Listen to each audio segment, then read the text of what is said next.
میری بیٹی تو سلامت ہے۔ آج پھر اخبار کی شہ سرخی یہ چیخ چیخ کر بتا رہی تھی کہ ایک اور ہوا کی بیٹی کو درندوں نے نوچ نوچ کر مار ڈالا۔ مگر اس میں حیرت والی کون سی بات ہے؟ یہ تو روز کا معمول بن چکا ہے۔ اللہ کا شکر ہے میری بیٹی تو سلامت ہے۔ یہ جملہ ہر دوسرا شخص خود کو تسلی دینے کے لیے خود کو ہی سناتے رہتا ہے اور مردہ ضمیر کو مطمئن کیے رکھتے ہیں۔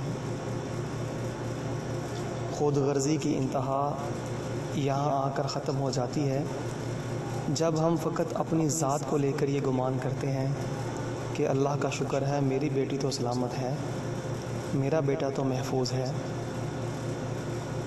حقیقت کی نگاہ سے دیکھا جائے تو ہم خود کو دھوکہ دے رہے ہیں، وہ اس طرح کہ ہم یہ نہیں چاہتے کہ آج جن درندوں نے کسی کلی کو مسئلہ ہے، کسی نازک سی پڑی کو ہوس کا نشانہ بنا کر مار ڈالا ہے، کل وہی درندے ہماری لخت جگر کو بھی تو نوچ سکتے ہیں۔ ہم یہ کیوں نہیں سوچتے کہ ہماری بیٹی جو اسکول و کالج کے گھنونے ماحول میں جاتی ہے، اگر وہ صحیح سلامت واپس لوٹ آتی ہے تو اس کی وجہ یہ نہیں کہ وہاں پر ایسا کچھ بھی نہیں، بلکہ اس کی وجہ تو یہ ہے کہ کسی درندے کی نگاہ ہماری لخت جگر پر ابھی تک نہیں پڑی۔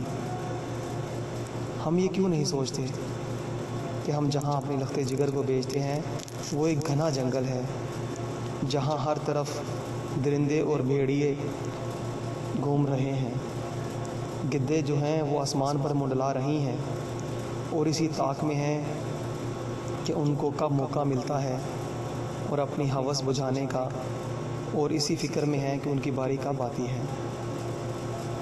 خود کو مسلمان کہلانے کی حیثیت سے ہمارا ذہن اس طرف کیوں نہیں جاتا کہ بیٹی یا بیٹے کو پہلی مرتبہ گھر سے نکالنے سے پہلے ہم اپنے اسلام سے رجوع کریں۔ ہمارا خوبصورت دین اسلام ہماری بیٹی اور ہمارے بیٹے کے متعلق کیا حکم دیتا ہے، انہیں کس طرح کی تعلیم دلوانی چاہیے اور کس طرح کی تعلیم سے ان کے دامنوں کو بچانا چاہیے۔ ہم کیوں نہیں غور کرتے کہ ہماری فکروں میں سے کس چیز نے ہماری مسلمانیت نکال دی، ہمارے دلوں میں سے اللہ کا خوف اور اتباع مصطفیٰ صلی اللہ علیہ وآلہ وسلم کا جذبہ کس طرح نکل گیا۔ ہم کیوں غور و فکر نہیں کرتے؟ ہم نے جن کا کلمہ پڑھا ہے ان کے احکامات کیا ہیں، ان کی تعلیمات کیا ہیں، ہمارے ذہنوں میں سے یہ بات کس طرح نکل گئی کہ ہمارا دین اسلام ایک مکمل ضابطہ حیات ہے، دستور حیات ہے اور زندگی کے ہر موڑ پر کامل رہنمائی کرنے والا ہے۔ ہم کیوں نہیں سوچتے کہ ہماری بیٹیوں کے طور طریقے بدل چکے، اب وہ ہمارے سامنے شرم و حیا سے عاری لباس پہن کر آتی ہیں تو ہمیں غیرت نہیں آتی، جب وہ پینٹ شرٹ پہنتی ہیں تو ہمیں شرم سے ڈوب مر جانا چاہیے تھا، مگر ہمیں ہلکی سی جنبش بھی نہیں ہوتی۔ وہ کھلم کھلا ہمارے سامنے نامحرموں سے میل ملاپ کرتی ہیں اور ہمیں ہچکچاہٹ تک محسوس نہیں ہوتی۔ کیا سچ مچ ہم مسلمان ہی ہیں؟ افسوس، صد افسوس، آج ہم کو اتنی تمیز تو ہے کہ جب ہمارے کپڑے گندے ہو جائیں تو ہمیں بدلنا ہے، بدن سے جب بدبو کے حلے اٹھنے لگے تو ہمیں نہانا ہے، اگر ہمارے چہرے کے اوپر کوئی داغ لگ جائے تو ہمیں صابن سے دھونا ہے، اور اگر منہ سے بدبو آئے تو ہمیں برش کرنا ہے۔ آج ہمیں اتنی تمیز تو ہے کہ بھوک لگے تو کھانا کھانا ہے، پیاس لگے تو پانی پینا ہے۔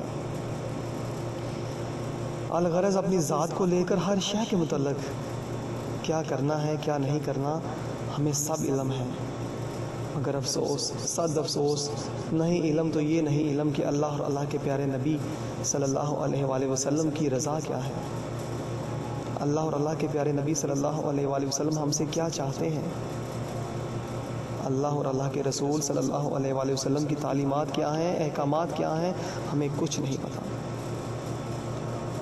اللہ اور اللہ کے رسول صلی اللہ علیہ وآلہ وسلم کا دین حق ہم سے کیا مطالبہ کرتا ہے، اللہ اور اللہ کے پیارے نبی صلی اللہ علیہ وآلہ وسلم کے نافرمانوں کو کیا سزائیں دی جائیں گی، ہمیں کچھ نہیں پتہ۔ آج ہم لوگوں نے امتی ہونے کا جو روپ ہم لوگوں نے بہروپ ہم لوگوں نے اپنا رکھا ہے وہ ہمیں اتارنا ہوگا. ہمیں دو رنگی چھوڑنی ہوگی، یک رنگ اپنانا ہوگا، سراسر موم یا پھر کافر ہو جانا ہوگا، کیونکہ منافق جو ہے وہ کافروں سے بدتر ہوتا ہے. اگر ہم یہ نہیں جانتے کہ دین اسلام کس طرح کا ہے اور کس طرح سے وہ مطالبہ کرتا ہے اپنے بندے کو اللہ کی بندگی سکھانے کے لیے، تو ہمیں کسی عالم دین سے پوچھنا چاہیے اور پوچھ کر پھر اس پر عمل کرنا چاہیے. اگر ہم جانتے ہیں تو پھر عمل کرنا چاہیے، ہمیں ہٹ درمی چھوڑ دینی چاہیے اور گناہوں کی دلدل سے باہر آ جانا چاہیے. ہماری بیٹی آئندہ آنے والی نسلوں کی آبیاری کرنا ہے. اس کی دین اسلام کی چادر چار دیواری کے سائے کے نیچے رکھ کر اگر ہم پرورش کریں گے تو آنے والی نسلوں میں محمد بن قاسم اور صلاح الدین ایوبی پیدا ہوں گے، ٹیپو سلطان پیدا ہوں گے. ہمارے بیٹے کو آئندہ آنے والی نسلوں کے لیے غیور، بہادر اور با کردار مجاہدانہ فکر و عمل کا نمونہ بننا ہے. اس کو آئین اسلام کی روشنی میں منور کریں. جب منور کرنے میں کامیاب ہوئیں گے تو اس کے اندر مجاہدانہ طرز عمل نکھر کر سامنے آئے گا. یہ حق ہے ہر اس والدین کا جس نے لا الہ الا اللہ محمد رسول اللہ پڑھا ہے. وگرنہ یاد رکھیں، زبان سے کہہ بھی دیا لا الہ الا اللہ تو کیا حاصل کچھ بھی نہ ہو پائے گا. منافقت چھوڑنا ہوگی، دو رنگی چھوڑنا ہوگی، غفلت نیند سے اب تو ہمیں بیدار ہو ہی جانا چاہیے. لا الہ الا اللہ محمد رسول اللہ اگر ہم نے سچے دل سے پڑھا ہے تو پھر ہمیں سچائی کا ساتھ دینا ہوگا، پھر ہمیں باطل کے خلاف اٹھنا ہوگا اور فحاشی عریانی کا دروازہ ہمیشہ کے لیے بند کرنا ہوگا. ہمارے گھروں کے اندر جو تباہی آج ٹیلی ویژن نے مچا رکھی ہے، کیبل نیٹ ورک نے ہمارے بہنوں بیٹیوں کے اندر سے غیرت، شرم و حیا کے دامن کو تار تار کر دیا ہے، ہمیں اسے گھر سے نکالنا ہوگا. اگر ہم نے سچے دل سے لا الہ الا اللہ محمد رسول اللہ پڑھا ہے تو پھر ہمیں اپنی بیٹی کو چادر چار دیواری میں واپس لانا ہوگا. اگر ہم نے لا الہ الا اللہ محمد رسول اللہ پڑھا ہے تو پھر ہمیں حلال کھانا ہوگا اور حرام سے بچنا ہوگا. اگر سچے دل سے کلمہ پڑھا ہے تو پھر اسکول و کالج یعنی فرنگی تعلیم سے خود کو اور اپنی نسلوں کو بچانا ہوگا. اگر سچے دل سے کلمہ پڑھا ہے تو اللہ کے دشمنوں کو دشمن سمجھنا ہوگا. اور اسی لیے اگر ہم لوگوں نے اللہ اور اللہ کے پیارے نبی کا کلمہ پڑھا ہے تو آخرت کی تیاری کرنا ہوگی. اگر سچے دل سے پڑھا ہے تو پھر ووٹ کا نظام انتخاب جو آج رائج ہے، جو نظام کفر نے آج تمام مسلمان ممالکوں میں رائج کر رکھا ہے، اس سے کنارہ کشی اختیار کرنا ہوگی. اگر سچے دل سے کلمہ پڑھا ہے تو فرنگی نظام جمہوریت کو چھوڑنا ہوگا.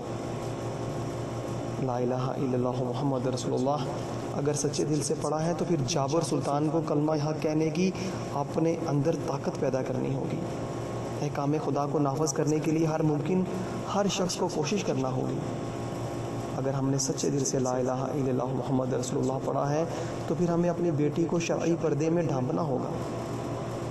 ہمیں ساز باجے توڑنے ہوں گے، گھروں سے نکالنے ہوں گے. ہمیں تصویریں جلانا ہوں گی اور آئندہ فوٹو بازی اور تصویر بازی سے سچے دل سے توبہ کرنی ہوگی. اگر ہم نے سچے دل سے لا الہ الا اللہ محمد رسول اللہ پڑھا ہے تو پھر ایمانداری سے ہر کام کرنا ہوگا. اگر سچے دل سے کلمہ پڑھا ہے تو والدین کی خدمت کرنا ہوگی، بہن بھائیوں سے پیار محبت کرنا ہوگی، رشتہ داروں سے، ہمسایوں سے حسن سلوک کرنا ہوگا. اگر ہم نے سچے دل سے لا الہ الا اللہ محمد رسول اللہ پڑھا ہے تو معافی اور درگزر والا معاملہ ہمیں روا رکھنا ہوگا. اگر سچ مچ ہم نے کلمہ پڑھا ہے تو پھر جھوٹ، غیبت، لالچ اور حسد چھوڑنا ہوگی. اگر واقعی ہم لوگوں نے نبی کریم صلی اللہ علیہ وآلہ وسلم کا کلمہ دل سے پڑھا ہے تو پھر ہمیں ملاوٹ، دھوکہ فریب اور ایمانداری اور بے ایمانی سے ہمیں دامن بچا کر ایمانداری کے ساتھ جوڑنا ہوگا. اگر واقعتاً ہی ہم لوگوں نے لا الہ الا اللہ محمد رسول اللہ کلمہ پڑھا ہے تو پھر ہمیں نظام مصطفیٰ صلی اللہ علیہ وآلہ وسلم کے نفاذ کے لیے ہر شخص کو ہر ممکن کوشش کرنا ہوگی. اگر واقعتاً ہی ہم لوگوں نے سچے دل سے کلمہ پڑھا ہے تو پھر پرچم اسلام کو بلند کرنا ہوگا۔ اگر سچے دل سے کلمہ پڑھا ہے تو پھر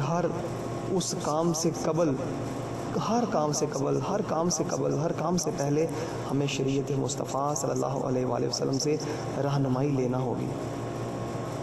اگر ایسا ہم نہیں کر سکتے ہیں، اگر ہم ایسا نہیں کر سکتے تو پھر لا الہ الا اللہ محمد رسول اللہ کہنا ہمیں چھوڑ دینا چاہیے۔ کیونکہ اس طرح ہم اپنے اسلام کو بدنام کر رہے ہیں، کیونکہ اسلام منافقوں اور بغیرتوں کا مذہب نہیں ہے۔